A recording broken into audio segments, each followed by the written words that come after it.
Nabi Muhammad SAW berpesan kepada para pemanah agar tidak meninggalkan posisi mereka di bukit, apapun yang terjadi, kecuali ada perintah langsung dari dirinya. Jika kalian melihat kami menang dan mulai mengambil barang rampasan, jangan datang untuk membantu kami.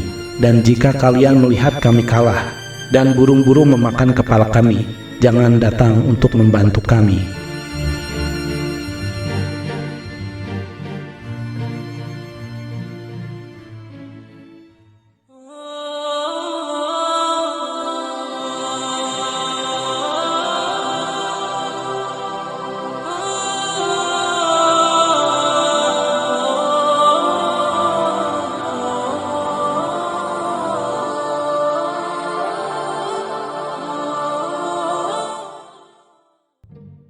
Assalamualaikum warahmatullahi wabarakatuh. Kekalahan di Badar merupakan malapetaka besar bagi kaum Quraisy Makkah. Sejumlah orang berpengaruh dan berpengalaman terbunuh di sana, termasuk Abu Jahal. Martabat mereka terguncang. Musuh lama mereka seperti Hawazin mulai mengarahkan pandangan mereka kepada mereka lagi. Dan di pihak Nabi Muhammad SAW, kemenangan ini menarik semua mata kepadanya. Beliau menggunakan kemenangan ini sebagai bukti kenabiannya. Mereka yang mendukung dan berpartisipasi dalam kemajuan Islam menjadi lebih banyak.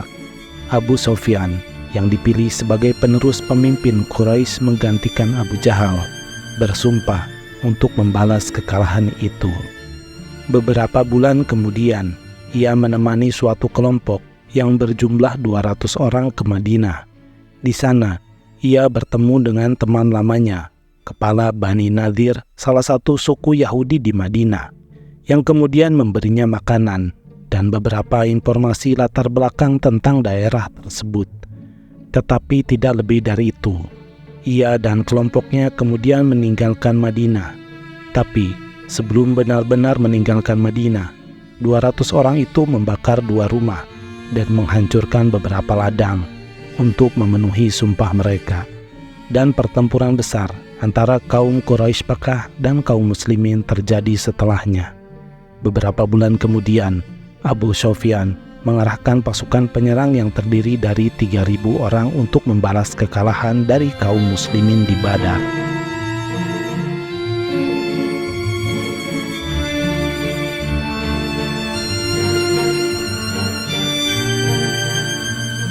Pasukan muslimin berhasil menguasai semua jalur perdagangan yang menghubungkan Mekah dengan Syam dan Irak. Mereka mencegah suku Quraisy untuk melewati jalur-jalur ini, sehingga satu-satunya jalur perdagangan yang tersisa untuk Quraisy adalah jalur dari Mekah ke Habasyah. Di pihak Quraisy, mereka mengumpulkan keuntungan dari perdagangan untuk membeli persenjataan dan menyewa pasukan. Abu Sufyan bin Harb bertanggung jawab atas pengelolaannya. Setelah 1 tahun, persiapan mereka pun rampung. Tidak kurang dari 3.000 prajurit Quraisy bergabung dengan sekutu-sekutu mereka dan beberapa kabilah-kabilah kecil. Mereka membawa 3.000 unta, 200 penunggang kuda yang ditempatkan di sepanjang rute perjalanan, serta 700 prajurit yang dilengkapi dengan baju besi. Abu Sufyan bin Harb memimpin pasukan, sementara Khalid bin Walid memimpin pasukan berkuda dengan bantuan dari Ikrimah bin Abu Jahal. Bendera perang dipegang oleh Bani Abduddar. Dengan dendam dan kebencian yang mendalam, pasukan Mekah ini kemudian berangkat menuju Madinah.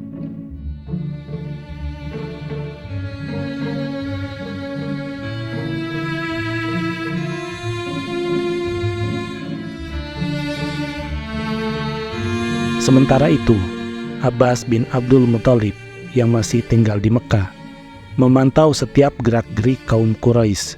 Setelah pasukan Quraisy berangkat, ia segera mengirim surat kepada Nabi Muhammad SAW yang menjelaskan keadaan pasukan tersebut secara rinci.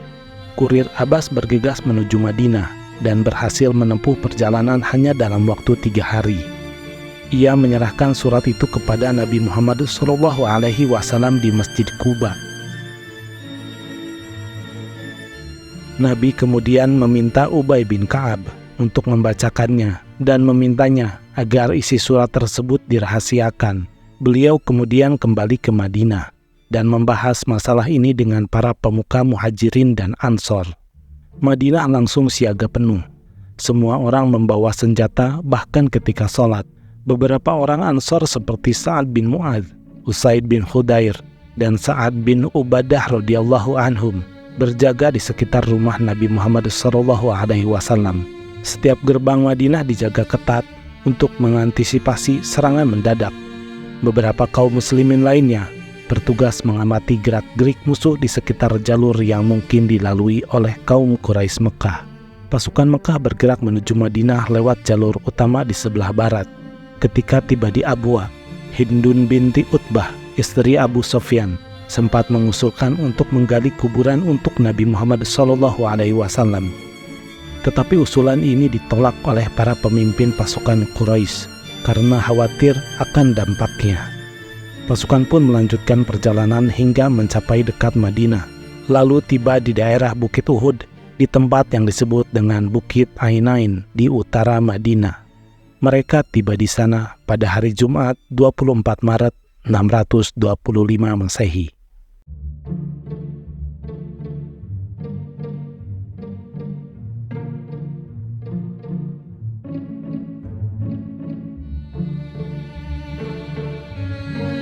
Sementara itu, pasukan kaum muslimin berangkat dari Madinah menuju Gunung Uhud pada Jumat malam. Keesokan paginya, mereka mengambil posisi di lereng bawah Bukit Uhud. Namun, sebelum pertempuran dimulai, Abdullah bin Ubay, pemimpin Bani Khazraj, menarik diri bersama 300 pengikutnya. Ia tidak setuju dengan keputusan untuk menghadapi pasukan Quraisy di luar Madinah dan memutuskan untuk kembali ke kota.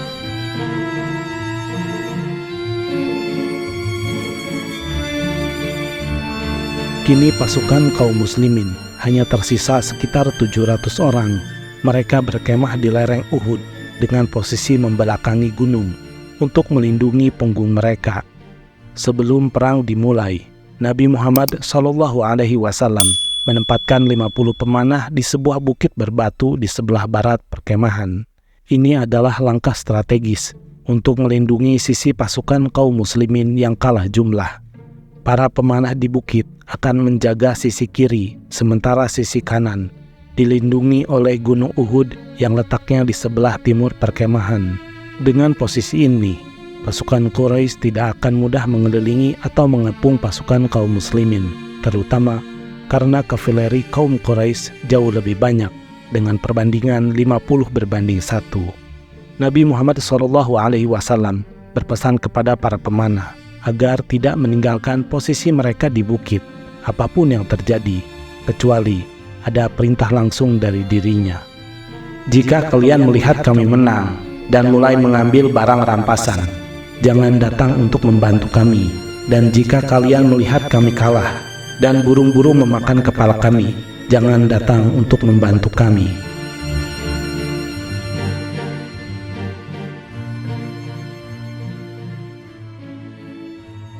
Tentara Mekah mengambil posisi berhadapan dengan pasukan kaum muslimin. Pasukan utama dipimpin oleh Abu Sufyan, sementara sayap kiri dan kanan masing-masing dipimpin oleh Ikrimah bin Abu Jahal dan Khalid bin Walid. Sementara Amr bin As bertugas sebagai komandan pasukan berkuda, bertanggung jawab untuk mengkoordinasikan serangan di antara kedua sayap pasukan berkuda. Serangan awal dipimpin oleh Abu Amir, seorang pengasingan dari Madinah. Namun, ia dan pasukannya langsung dihujani batu oleh pasukan kaum muslimin, sehingga terpaksa mundur ke kem di belakang garis pertahanan kaum Quraisy Mekah. Tak lama, Tolhah bin Abi Tolhah al-Abdari, pembawa panji Mekah, maju menantang pasukan kaum muslimin untuk berduel. Ali bin Abi Thalib, sepupu Nabi Muhammad SAW, segera menyambut tantangan itu dan mengalahkan Tolhah dengan satu pukulan. Saudara Tolhah, Utsman, maju untuk mengambil panji yang jatuh, diiringi sorakan dan nyanyian para wanita Mekah yang memukuli rebana untuk menyemangati mereka. Namun, Hamzah bin Abdul Muthalib dari pihak kaum muslimin maju dan mengalahkan Utsman seperti Tolhah sebelumnya. Keluarga Tolhah bertanggung jawab membawa Panji Mekah, sehingga saudara-saudara, anak-anak Tolhah maju satu persatu, namun semuanya dikalahkan. Setelah duel tersebut, pertempuran besar pun dimulai. Kepercayaan diri pasukan Mekah mulai goyah ketika mereka melihat pasukan kaum muslimin berhasil membobol barisan pertahanan mereka. Pasukan Mekah mulai mundur, dan upaya pasukan berkuda mereka untuk menyerang sayap kiri pasukan kaum muslimin terus digagalkan oleh para pemanah. Pada awalnya pasukan kaum muslimin terlihat unggul dan kemenangan seakan sudah di depan mata. Namun, sebagian besar pemanah muslim justru meninggalkan posisi mereka untuk ikut maju dan mengambil harta rampasan dari kem-kem pasukan kaum Quraisy Mekah. Situasi ini segera dimanfaatkan oleh Khalid bin Walid, pemimpin pasukan berkuda kaum Quraisy Mekah, yang menyerang para pemanah yang tersisa di bukit.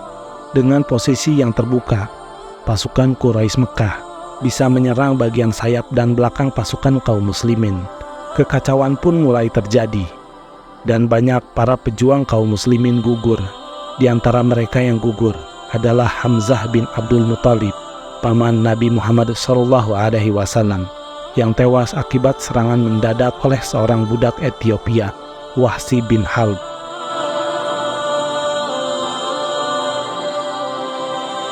Saat pasukan Mekah kembali menyerang dengan kuat, tersiar kabar bahwa Nabi Muhammad SAW telah gugur. Muhammad telah terbunuh, Muhammad telah terbunuh. Berita itu diteriakkan oleh Ibnu Qomiyah yang berlarian di tengah kekacauan pasukan kaum muslimin.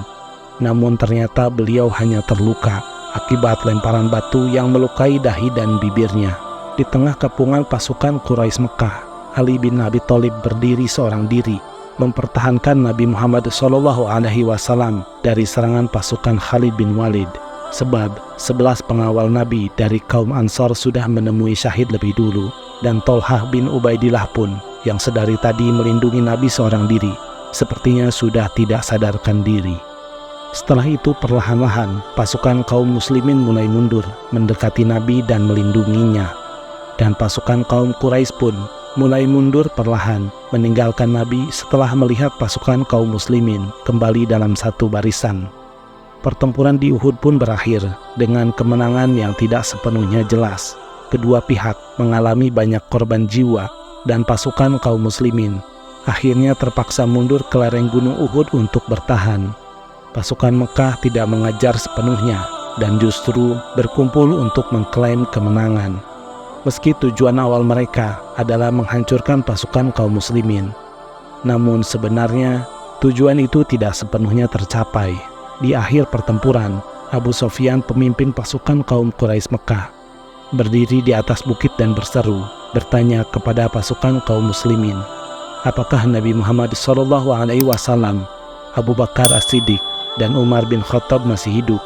Umar yang mendengar panggilan ini menahan diri, tetapi setelah diminta oleh Nabi untuk menjawab, ia berseru dengan lantang, kami semua masih hidup, wahai musuh Allah.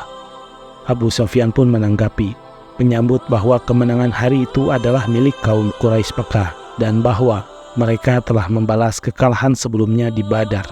Umar dengan tegas menimpali, mengatakan bahwa meski pasukan Mekah menang kali ini, pertempuran yang sesungguhnya belum selesai, karena pasukan kaum muslimin masih akan terus berjuang di jalan Allah. Abu Sufyan kemudian berteriak, semoga Hubal menang, menyebut berhala terbesar mereka. Mendengar ini, Nabi memerintahkan para sahabat untuk menjawab, Allah lah yang paling tinggi dan maha agung. Percakapan itu mengisyaratkan bahwa meskipun mengalami kekalahan, semangat dan keyakinan kaum muslimin tetap kuat. Setelah itu, pasukan Quraisy memutuskan untuk pulang ke Mekah tanpa melanjutkan serangan, sementara kaum muslimin tetap bertahan dan merawat korban yang terluka. Wassalamualaikum warahmatullahi wabarakatuh.